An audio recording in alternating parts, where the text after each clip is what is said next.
Good morning, everyone. Today we're going to be looking at movement related to the foot and everything up above it. My hope for today is kind of help develop the relationship with how our mobility of the foot and its relationship to good mobility of the hips.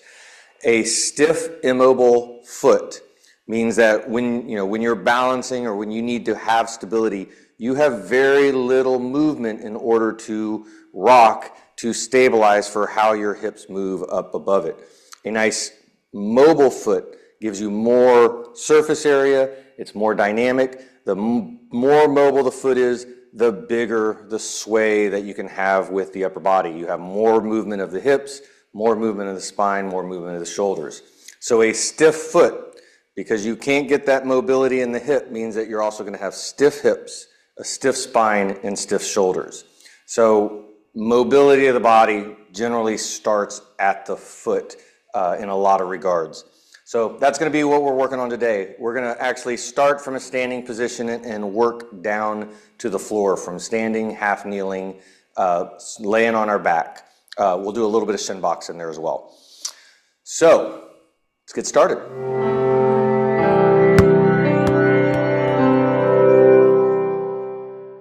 All right, we're going to start in a standing position with our crocodile breath, making nice big C shapes with our hands. The thumbs are going into the low back musculature. Index fingers are wrapping around to feel the abdominal musculature. Palms are pressing into the side to feel the side body musculature. Hands are going to be placed below the ribs and above the hip bone. Nice meaty section of the abdominal wall. I don't want to be on bone, I want to be on meat.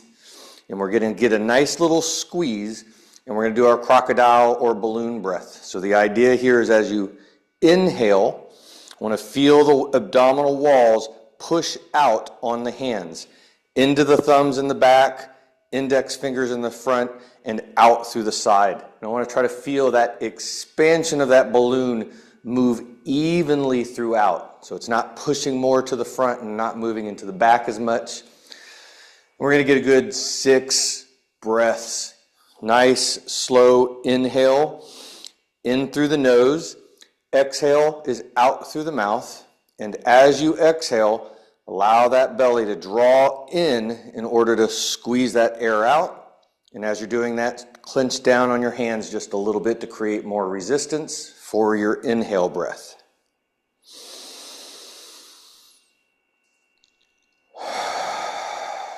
As you're breathing in, notice if your shoulders want to shrug and be tense. On your exhale, allow that tension to drop. Let it rinse off. If you feel it tense up again on the next inhale, just let it rinse away.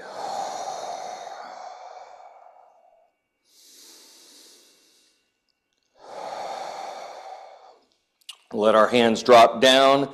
We're going to get into a little bit of a assessment on our foot, getting into our balance standing clock.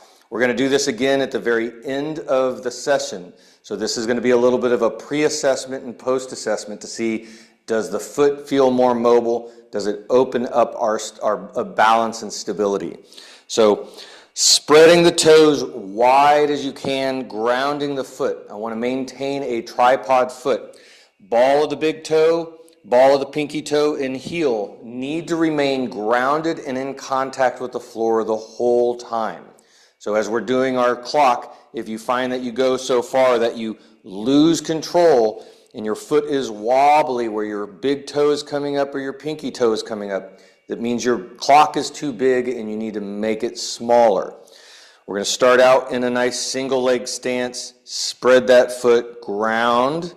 And then from here, we can start to explore the clock. We're standing on a face of a clock, and we're going to start moving in towards each of the numbers. We can go forward and back.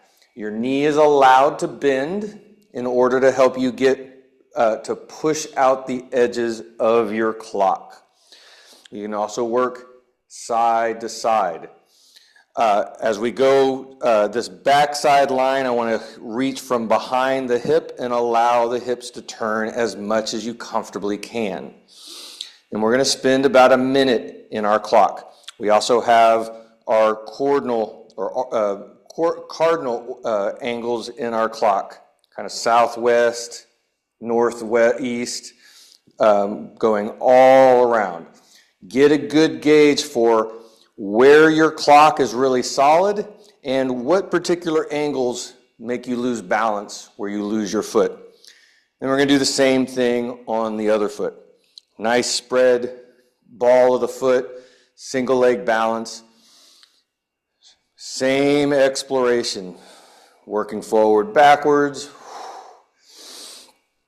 pushing out the edge of that clock as far as you comfortably can, being safe and stable. I want to make sure we're not moving into pain. And notice which foot feels more stable, which foot feels less stable. My left foot feels more wobbly. It's a lot harder than my right foot was. And the interesting thing is my right foot is the one that's generally more mobile. My left foot tends to be is a stiffer foot. So I have my balance on my left foot is a little bit more challenged. All right, we're going to go ahead and grab the staff and get a little bit of nice shoulder mobility in. Getting a shoulder width grip on the staff is where I want to imagine we're trying to bend the staff or break it in two. And I want the bend to happen from the wrist. We're bending at the wrist. We're also bending at the elbows. Feel those elbow pits spiral up towards the ceiling. And shoulder blades spiraling down, packing down towards the hips. Feel that nice engagement of bending the staff. We're going to start with the staff down at our hip. We're coming back into our breath. Filling up that crocodile breath on the inhale. Exhale. Draw that navel in. And I want to let the pelvis move on this. We're going to get some pelvic tilts in. As you inhale, filling up that belly, pelvis tilts forward and we get this nice big sway in the back. On the exhale, drawing navel into spine, scoop the tailbone forward, feel the glute engage and the core engage. Inhale, nice big sway. With each exhale, draw the pelvis, the belly in tighter as you scoop a little bit more. I want to really feel that core engagement. On the next inhale, we're now going to bring arms up overhead, but we're doing it at the same time that we're scooping. So I want to feel that active core from your scoop as you bring your arms up, and you're only bringing your arms up as high as you can maintain that scoop. On the exhale, inhale, allow the arms to softly go forward. We can get that sway in the back again, and then exhale, scoop as you pull. We're going to squeeze like 10 slow reps. And with each one, you're seeing if you can draw those elbows back a little further without forcing it. You don't want to go into pain on this. Again, we're continuing to bend that staff as we do this.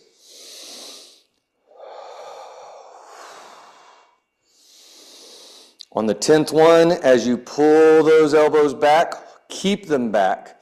And now we're going to reach up towards the ceiling, feeling those shoulder blades elevate to the ears, and then pull those shoulder blades down towards your hips without bending the elbows. Keep the elbows actively straight. Exhale as you press. Inhale as you pull back down.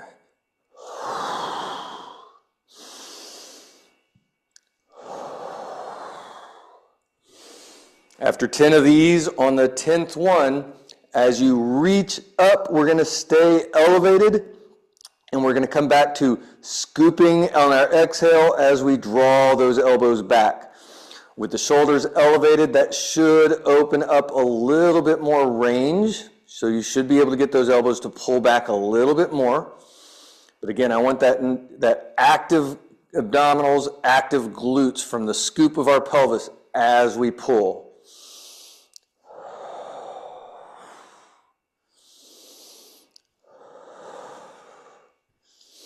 After 10, drop the arms down. We're going to move the staff to behind the back. Palms are facing backwards. Continuing to bend the staff, but we're bending it away from the body, so the elbow pits should still be spiraling forward. And that spiral is going all the way up the arm. So our arm is spiraling back at the shoulder. We should feel the shoulder blades pack down and back in that nice opening up of the chest. You might even feel some stretch across the top of the chest. We're going to inhale, exhale. We're going to add that scoop as we lift elbows up towards the ceiling softly. Inhale, letting it soften. Exhale, squeezing into it. Now, as I'm lifting the staff behind, I'm continuing to try to actively break the staff in two. So I want to feel that spiral taking place all the way up the shoulder so that you feel that chest actively opening up as you lift.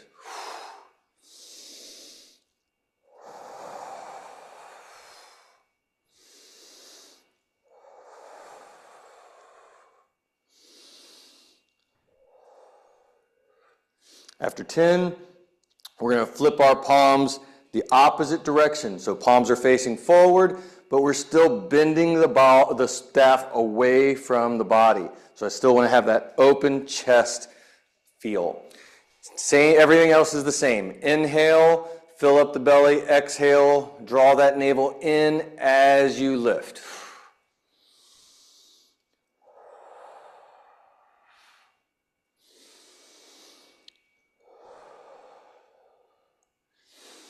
On all of this work with the shoulders, it's important to notice the difference of how it feels on the left side compared to the right side.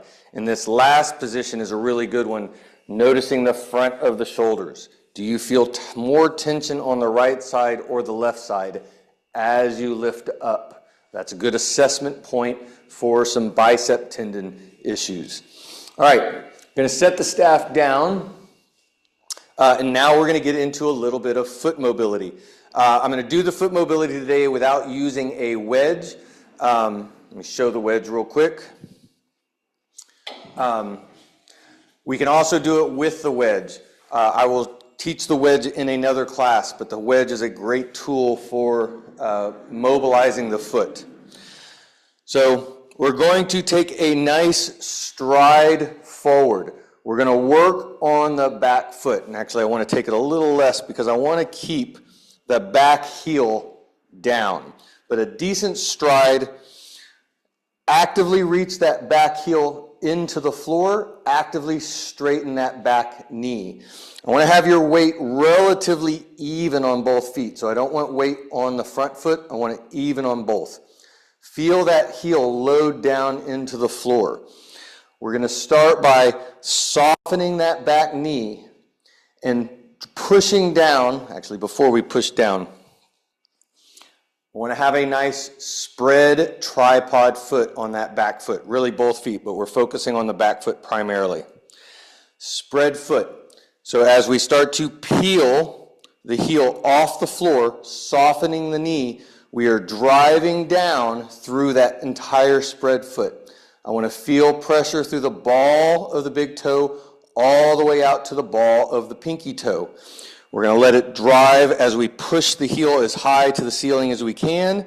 And then we're going to reach that heel back down to the floor, ground the heel as we actively straighten the knee. And we're going to go through that about 5 times. Soften the knee, press down. See if you can feel some stretch through the ball of the big toe, then actively reach that heel back down as you straighten the knee.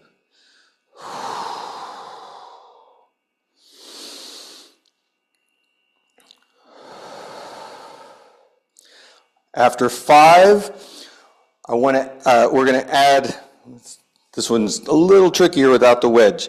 So I want to focus more of our pressure through the outside ball of the foot, pushing into the ball of the pinky toe.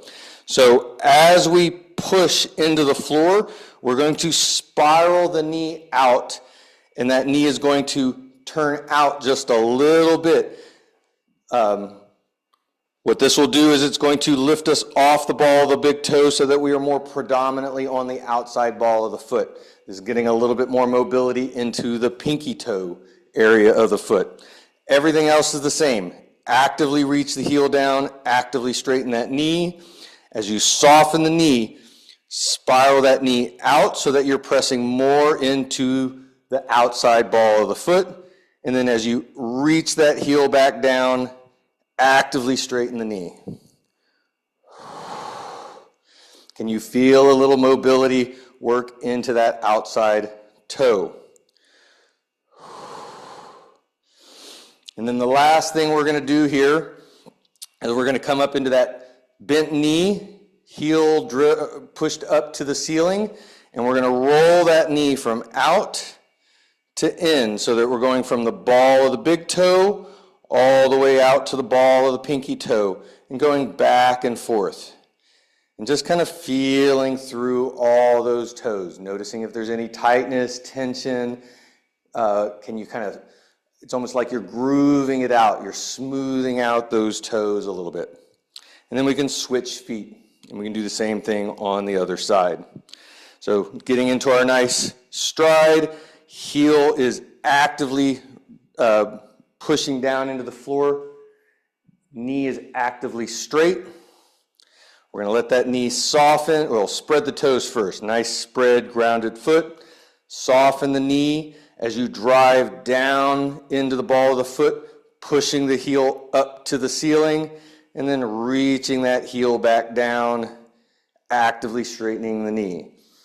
Notice if there's a difference in how the big toe feels on this foot compared to the other. Is it stiffer? Is it tighter? Is it more restricted on one side compared to the other? My left big toe feels, it's got a decent amount of tension that's greater than the left one. Like I talked about in the standing clock, my left foot was the more stiff one and it had less balance. So this is where that is showing up. I'm feeling a little less mobility in my left foot. After 5, we're doing the same thing, but we're turning that knee out to push through the outside ball of the foot, driving down on that outside toe, reaching the heel back down, actively straightening the knee. Again, how does this part of the foot feel compared to the other foot? And how does that track with what you noticed in that first assessment? If one foot feels tighter, does that correlate with the foot that felt less stable in the balance clock? On the 5th one, we can drive that heel up, and we're going to roll through big toe all the way back out to pinky toe, letting that knee spiral in to out. And again, how does this feel compared to that other side? That sense of comparison is going to be important, and we want to kind of track it so that we can see the patterns related to it going up into the hips. So as we get into the next part, which is our half kneeling, my guess is that whichever foot is tighter is now going to be related to whichever hip is tighter. So we're going to get down into a half kneeling position. I want the knee directly under the hip, directly under the shoulders. If this is a difficult position to get into on your knees, you can use a chair and sit into a chair so that the knee can stay off the floor, and you can do at least some of what we're about to do. We're going to start focused on our front foot. Front foot is, we're going to spread the toes of the forefoot, and we're going to lightly lift the heel off the floor. So that heel stays off the floor, but I want to be well grounded through the ball of the foot. And I just want that heel barely off the floor. I don't want you to elevate that heel super high. Have it so you can slide a sheet of paper underneath it, but not much more than that. Want to maintain grounding through the ball of the big toe and the ball of the pinky toe. We're going to move our knee in to out. But as we're doing this, I don't want to lose grounding on either part of, anywhere on that on the toe line, all the way out from pinky toe to big toe. So it's got to stay grounded. I don't want to have one side lifting as that knee goes back and forth. And if you watch the knee, as the knee turns out and you look at your heel, the knee goes out, the heel turns in. As the knee turns in, the heel turns out. And since you got the ball of your feet fixed, that means you're literally wringing out the joints of your foot. So this may feel like it's not doing a whole lot, but it's doing a whole lot to like groove, coat the joints of the foot with synovial fluid and getting them to move a little bit better. We'll go ahead and switch and do the same thing on the other side. Again, spread the toes, ground the foot, lightly lift the heel off the floor, and then move the knee side to side, keeping that foot grounded to the floor. Now, this is another place where I want to notice, does one foot feel more mobile? Is it harder to stay grounded through the entire ball of the foot on one side compared to the other side? And is that still related to the side of your balance clock that was less stable as well? Good. Now we're going to switch back to the other side. Now we're going to have that front foot's going to be completely grounded, heel down. Back foot, make sure that the foot is tucked underneath. I want to be tucked underneath, especially on the big toe, as if we're going to drive through that foot into a dead sprint. So I want to feel some load in that big toe. We're not going to jump into a sprint, but I want to feel that load because there's a connection between that big toe and the front of the hip, which we're about to work into. From here, we're getting into our breath. Filling up the belly, letting that belly open up. We're going to get some sway in the back as we allow this pelvis to tilt forward. And then on the exhale, we're drawing that navel up and in as we scoop, feeling for the stretch in the front and moving into a contraction in the glute. Inhale takes us back forward. Exhale, scoop. Notice how I am not moving forward and backwards right here. Head, shoulders, hips, over knee.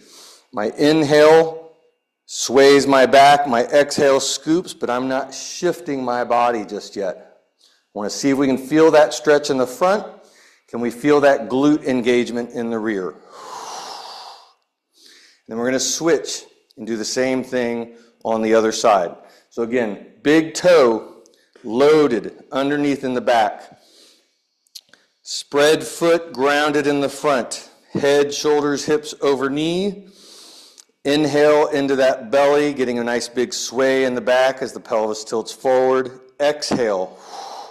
Draw navel into spine as you scoop. Feel that stretch. Can you feel the glute engage? Notice, is this side a little tighter or is it less tight than the other side? And notice the tightness. Do you feel it at the big toe and at the hip together?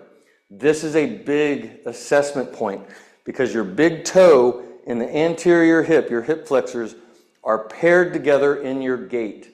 When you go into toe off, when you push into toe off, you should achieve about 65 degrees of big toe extension. And when you get to that big toe extension, it initiates hip drive, the hip flexors to drive that knee up to go into your next phase of your gait. If you lack 65 degrees of big toe mobility, then you are not going to initiate that hip drive and you're more likely going to swing your leg. So feeling this imbalance between one side and the other is a significant assessment point for your gait. We're going to switch back to the other side. And now we're going to add a lunge. Everything else is the same. Inhale, exhale, scoop. Lock that hip in. And from here, I want to keep head, shoulders, and hips in alignment as we shift forward. But as we shift forward, I'm resisting losing the scoop. We're going to lose our scoop because this shift, that's the only way I can move forward, is for that pelvis to turn back.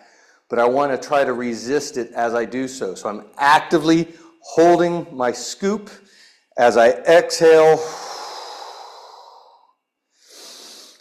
Inhale, fills up the belly.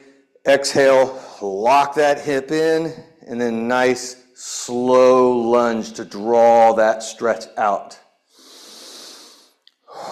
Lock the hip in first. And again, I want to have head, shoulders, and hips moving in alignment. I don't want the head to lean forward over the hips. Try to keep everything here square and tight. The knee's the one thing that's going to move back. And then we'll do the same thing on the other side.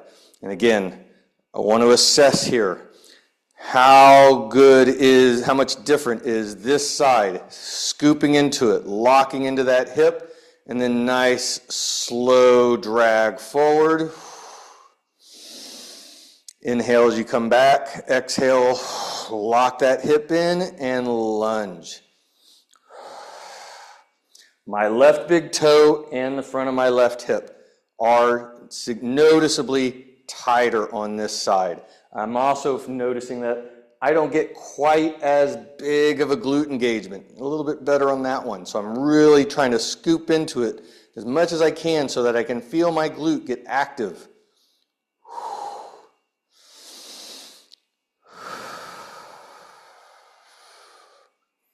Nice. Good. So now we're going to get into our shin box position. So I'm in my left side shin box. My left palm is coming down to ground. I want to spiral that elbow out, feeling that shoulder blade pack down and the chest kind of lift and open up. We're going to focus on our back hip. Inhale, we're letting that hip drop down, seeing if we can touch the floor. On our exhale, drawing our navel in, we're lifting that hip and rolling it forward as we scoop our tailbone into it. Can you feel that stretch? Same general area we just worked. We're basically the exact same thing, we're just doing it in a shin box position. Inhale, hip goes back, exhale, scoop into it. Can you feel that stretch in the front? Can you feel the glute get tight and engaged in the back?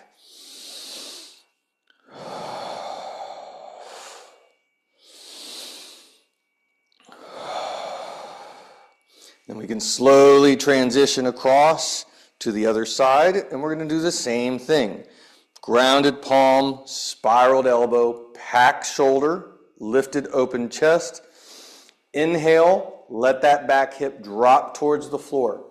Does it touch the floor on this side? Does it touch the floor on both sides is an important assessment. If it doesn't touch the floor on both sides, it's not a big deal. If it does touch the floor on both sides, it's not a big deal. If one side touches and the other side does not, that is an assessment point that I want. That is an important thing for us to work on. Inhale, dropping it down. Exhale, scooping into it. And this is where I feel this hip so much tighter on this side.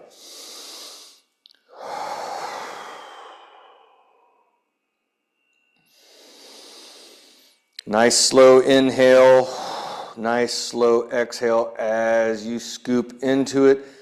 The more you can feel that nice stretch to the front, can you feel that nice contraction in the rear? I want to do this without going into pain, but as long as it's not painful, I want to move into that stretch and get as much of that contraction as I possibly can. If it is painful, then we want to keep it at the level 1 or 2 of as slight discomfort. I do not want to go into a 3 or above on a scale of 0 to 10. 1 to 2 is slight discomfort. It is not getting into elevated levels of pain. We're going to go ahead and switch to the other side. Now we're going to add in our folds. We're going to add them into the first part. So inhale, letting that back hip drop. Exhale, we scoop into it. So we're initiating our scoop in the front. And then from here, We're going to reach through the shins. Both hands reach even. I don't want one hand reaching further. Keep your hands even as you exhale. Inhale, let that back hip go all the way back to the floor. Exhale, scoop into it. Initiate that glute. Exhale, continue to exhale as you fold forward. Go nice and easy on this. Again, we're not moving into pain. But with each one, we're seeing if we can move a little bit further without pain. Once we get to 5, we'll switch to the other side.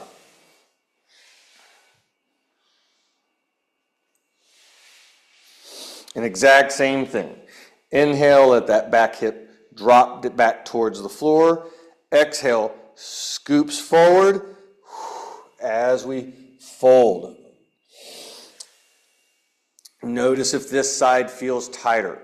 So I'm on my right side shin box, but in my right side shin box, it was my left hip that was tighter. So as I get into this and into my fold, this whole position is tighter.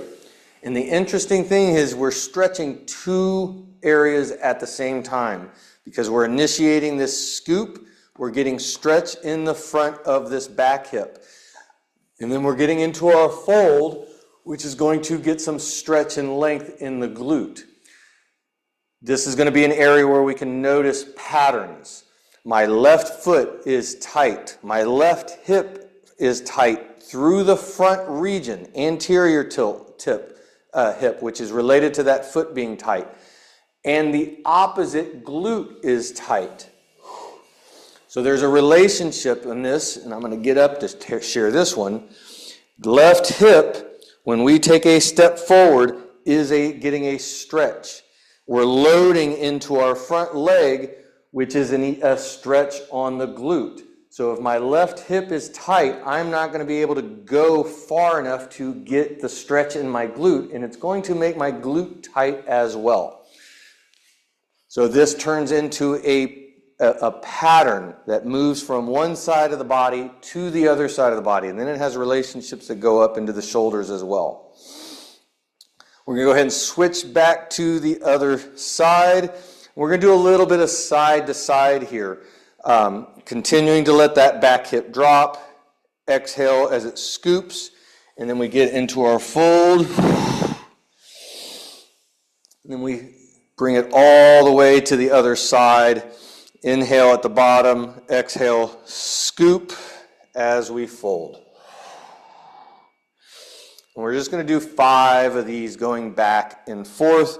By going back and forth, we can get a little bit better sense of comparison between the 2 sides. Notice if the front of that back hip feels tighter on one side compared to the other.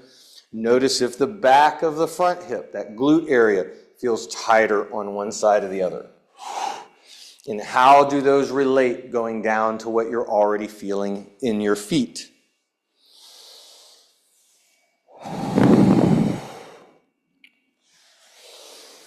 And also notice that just simply by moving back and forth through these positions, are you getting a little bit more access to mobility?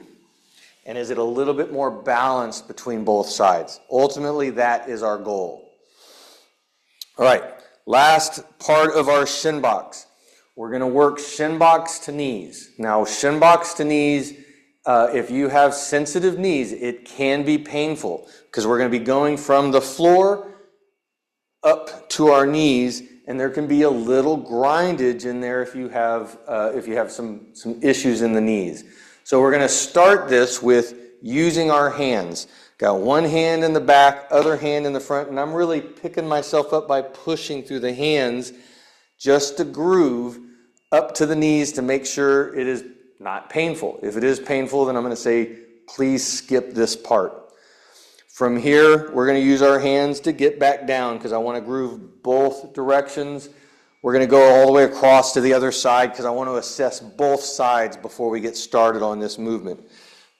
Since I have a history of knee issues, sometimes I cannot do this. So I always have to assess first. And part of the assessment is actually just grooving it in so your knee kind of knows how to do it without grinding and being painful.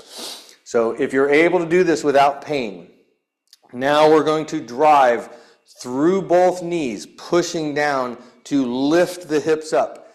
As we lift, we're exhaling, drawing the navel in, and we can scoop that tailbone forward and get a nice little stretch here. Now on the way down is where we're really doing our work. I don't want to drop straight down. What we're doing is we're reaching back and we're seeing how far can we slide our tailbone before it lightly kisses the floor, and then we're popping, we're driving up, scooping the tailbone. Nice, slow reach. Each one, see if you can reach a little bit further. And you can even add a counter reach through the hands. And then drive to come back up. We're going to do 5 of these. As you drop down, you should feel a nice, big, eccentric stretch in the glutes. The glutes are working, they're contracting, but they're getting pulled into length. That is what an eccentric stretch is. Once you've gone through 5 on that side, we'll switch to the other side. Doing the same thing, nice drive, scooping into it, and then reach that hip as far back as you can until it kisses the floor without dropping. Drive as you come back up, scooping into it. Nice slow exhale, reach, inhale, coming up. Nice quick scoop. Again, we can add the counter reach through the hands. Notice if that stretch is bigger on one glute than it is the other. Something else to notice is how close to the floor can you get on both sides? Do you find that one side you get really deep into it, and then the other side you kind of get to a point where you can't drop any lower and you feel like you plop? That's going to be an imbalance that we want. That's a big assessment point, and that's something we want to work on. All right, we're now going to get onto our back.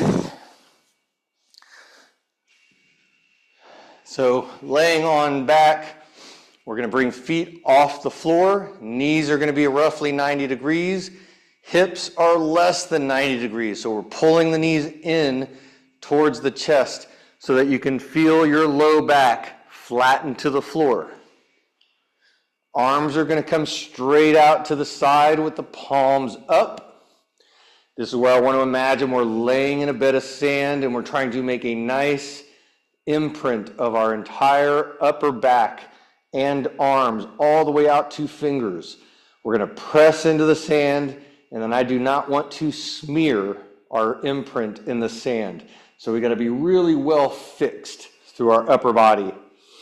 We're going to take some nice deep inhale, filling up the abdominals. Exhale, drawing the navel into the spine.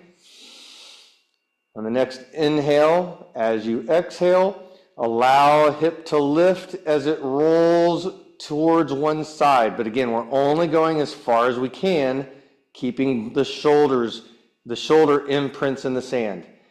Inhale, we're coming back to center. Exhale, we're going to the other side.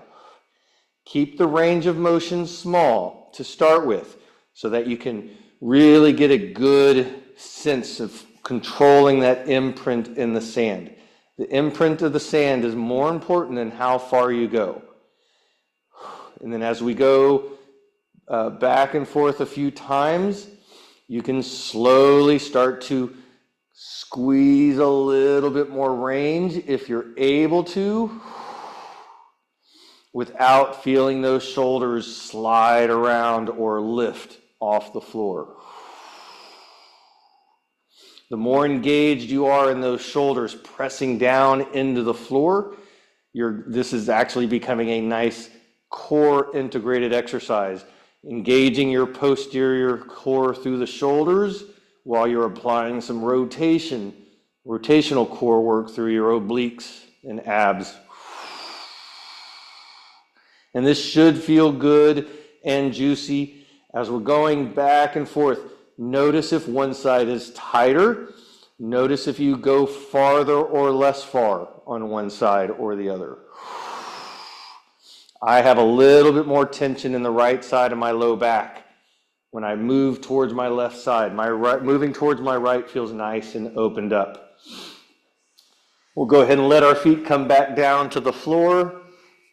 Legs are now going to go straight. We're going to bring one foot up flat to the floor. And then from here, we're going to move that foot out to about 45 degrees from the midline of a body. I want to have a perfectly tripod foot here. So ball of the big toe, ball of the pinky toe, and heel. The knee is going to be an important indicator of how well your tripod is. If that knee caves in, it's going to pick your pinky toe up off the floor. If you push that knee out, it's going to pick the big toe off the floor. So that knee needs to stay directly over the ankle. From here, I want to imagine that we have a bunch of grapes under our foot and we are trying to stomp the grapes, and we want to stomp those grapes evenly through the ball of the big toe, ball of the pinky toe, and heel. We're going to push through that knee, driving down, and we're going to scoop our tailbone up to the ceiling, trying to feel that nice stretch through the front of the hip, that contraction through the glute. We are not pushing in the opposite leg. The opposite hip stays on the floor. It should not be engaged at all. We're doing the exact same thing that we did in our half kneeling and in our shin box. This is a scoop, getting into that extension of the front of the hip and contraction in the back of the hip. The only difference is we are grounded through our foot, so this is more integrated with our foot. As we drive down, we're scooping into it. Feel that locked in hip. Stretch on the front, contraction on the back. As you lock into that hip, really turn that tailbone up into the ceiling as much as you can. Lock in that stretch in the front. Try to get as much of that contraction in the back as you possibly can. And we're going to do 10 of these. Nice, slow glute activation. Inhale at the bottom, exhale, drawing that navel in as you scoop.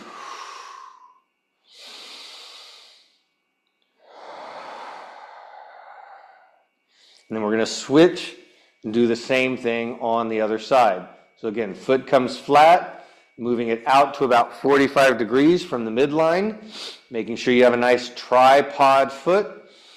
Inhale, filling up our belly, crocodile breath. Exhale, navel to spine as you scoop, feeling into that stretch on the front.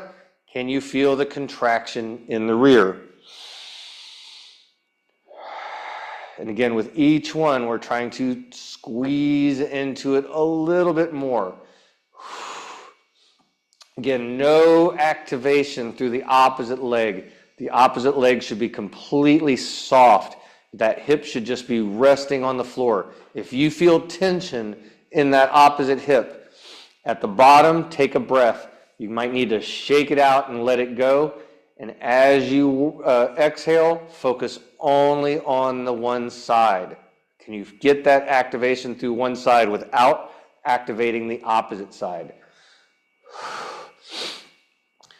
And we're going to switch back, and we're going to do the same thing, but we're going to add a little bit to it. And at this point, I want to really bring in our assessment. Notice how grounded and spread is your foot. Notice the knee. Is it a little bit wobbly on one side compared to the other? We're going to start with 5 of the same breaths. Inhale, hips down. Exhale, scooping up, feeling that stretch through the front, contraction in the rear.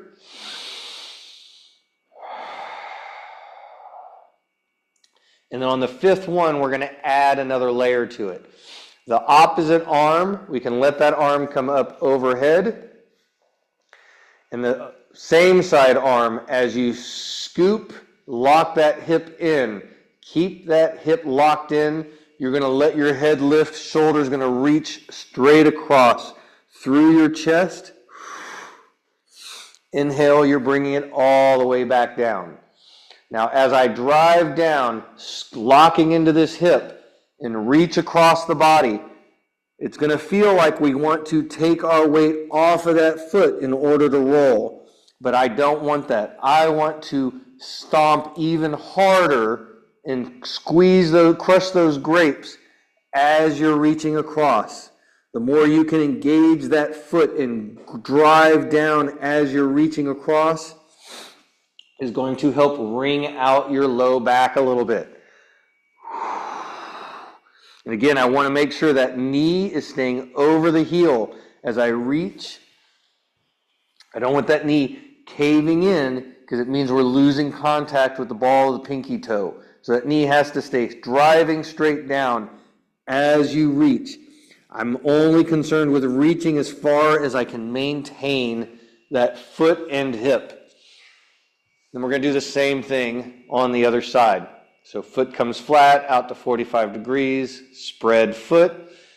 5 breaths, just working on the hip activation, scooping into it, feel that glute. Inhale, letting it back down. As we get close to 5, we can let that opposite arm overhead. Scoop, and then reaching with the same side body across through the chest. Inhale, brings it all the way back down. Exhale, lock that hip in first, then reach. And again, our reach does not take away from that back knee. I don't want that knee dropping down because we're trying to get so far in our reach. As we're reaching, we are driving even more through that foot. Really spread foot, engaged, pushing down. See if you can feel that glute engagement. So my right knee is a little shakier. This is actually a little harder for me to get into my glute on my right side. So I have that tightness in the front of the left hip. Maybe that tightness in front of the left hip is there because it's protecting me from inability to stabilize through my right glute. That's part of the reason why I want to focus on paying attention to balance between both sides, because where you might feel a problem, where you might feel pain, is not always where the pain is at. All right, last movement, we're going to bring both feet flat to the floor, both feet tripod engaged. I want feet to be about hip width apart. We're inhaling into our belly, letting that belly lift up to the floor or to the ceiling. Pelvis is scooping forward. We're getting a big sway in our low back. Exhale, use your belly button to push your spine into the floor as you exhale. Inhale, feels that belly lift. Exhale, belly button is doing the work to scoop the pelvis and drive the spine into the floor. On the next one, as you inhale, get that nice sway in the back. On the exhale, pin your spine to the floor, and then we're going to engage our feet and scoop from the tailbone, and we're going to peel our sacrum off the floor. And we're going to continue to peel so that the goal here is, can you feel your sacrum lift, then your L5, then your L4, then your L3, L2, L1, and above. Can you get each vertebrae to move one segment at a time until we get into this nice, tall hip bridge? Feel the stretch on the front. Feel the contraction in the rear. On the way down, we're trying to set each vertebrae back to the floor, one at a time. L1, L2, L3, L4, L5, sacrum. Inhale, big sway in the back. Exhale, can you peel your tailbone off the floor? And I want to reach that tailbone to the ceiling. I don't want to have this rib cage flaring out. Trying to hold that rib cage down as we scoop into a nice bridge.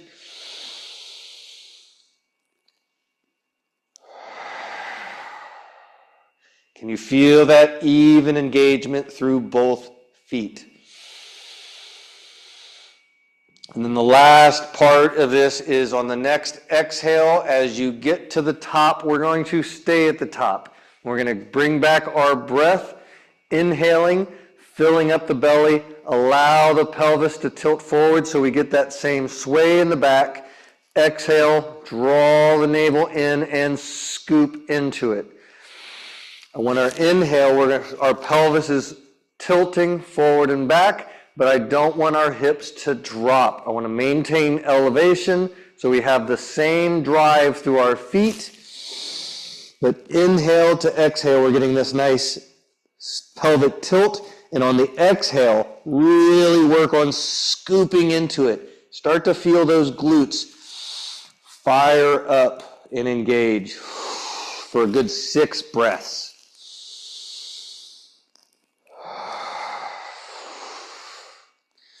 On the last one, we can set our hips back down to the floor. And we're going to make nice big C shapes with our hands, thumbs in the rear, index fingers in the front, coming back to our crocodile breath. We'll get a good 6 to 10 full breaths with each breath, filling up that abdominal wall. Feel that balloon expand a little bit more with each one. Exhale, draw the navel in, full exhale. On the inhale, if you notice your shoulders getting tense, on the exhale, allow that tension to release into the floor.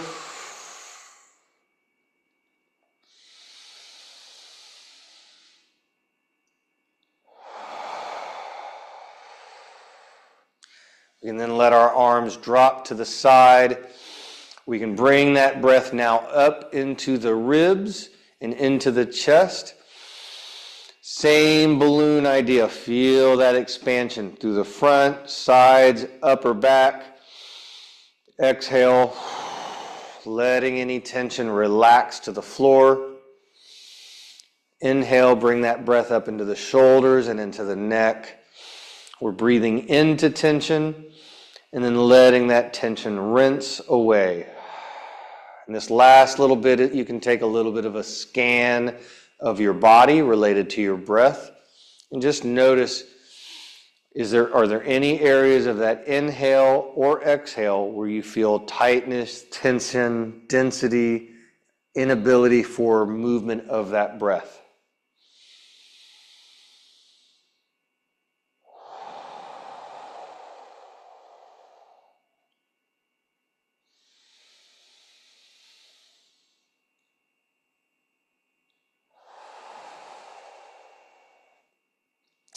And when you're ready, go ahead and open your eyes and very slowly get up.